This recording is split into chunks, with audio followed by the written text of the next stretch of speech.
আওয়ামী লীগ আমলে যতটুকু স্বাধীনতা ছিল আপনি তো এখন তাও নাই।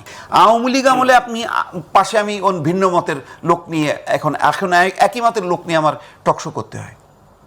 তাহলে আওয়ামী লীগ আমলে যতটুকু স্বাধীনতা ছিল আপনি তো এখন তাও নাই।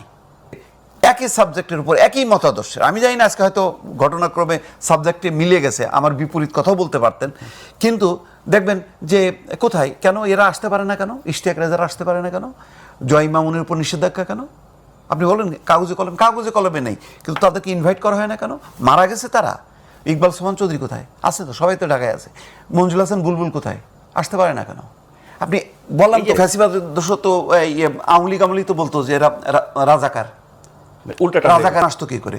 আওয়ামী লীগ আমলে আপনি পাশে আমি ভিন্ন মতের লোক নিয়ে এখন একই মতের লোক নিয়ে আমার টকশো করতে হয়। তাহলে আওয়ামী লীগ আমলে যতটুকু স্বাধীনতা ছিল আপনি তো এখন তাও নাই।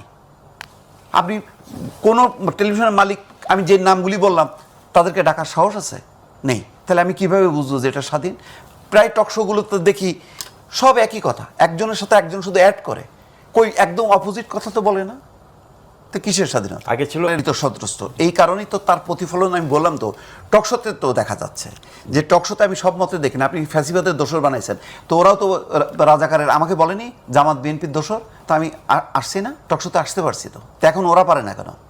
গণমাধ্যম তো আরো দুর্বল হয়েছে, কারণ হচ্ছে দুর্বল ফেসিবাদ না সরকার নাই হয়েছে, কিন্তু এটা তো পঙ্গু। আপনি পঙ্গু অনেকগুলো গণমাধ্যম দাঁড়ায় আছে, কাঠামোটাই তো পঙ্গু হয়ে গেছে। কাঠামোটা এটা রাখছে। আপনি দেখেন টেলিভিশন এই যে যখন তখন বন্ধ করা যাবে না, এই আইনটা কি পরিবর্তন হয়েছে? আমি তো বারবার বলি যে ভাই 15 বছরে আমাদের যে সাফারিংস গুলো আছে, এক অধ্যাদেশ দিয়ে আপনি বলেন যে এইগুলি থাকবে না, আপনি তো সেটাও নাই। আপনি বলছেন স্বাধীন, তারা কমিশন কাজ করছে, কি কাজ করছে? তাই 11 মাসে আপনি দাঁড়ালো কোথায়? যেমন শাহাবুদ্দিন সাহেব 1 ফুৎকারে পত্রিকাগুলোকে যে স্বাধীনতা দিল, আপনি তো 1 ফুৎকারে দিতে পারলেন না, যার জন্য এমনিতেই দুর্বল ছিল গণমাধ্যমগুলো, এমনিতেই দুর্বল ছিল কাঠামোর কারণে। কারণ এমন সব মালিককে দিয়েছেন, বেছে বেছে দিয়েছেন, আপনার লোক আমার লোক। ইভেন আমরা যারা চাকরি করছি, যারা সমালোচনা করছি, তাদেরকে চাকরিতে রাখতে দেননি। চিন্তা করতেছে যদি আমার উপরে ওইটা প্রয়োগ হয় তখন আমি কি করব? কোন উপদেশটা নাকি কার জন্য কি প্রশ্ন করার কারণে নাকি চাকরি গেছে বা এরকম গেছে।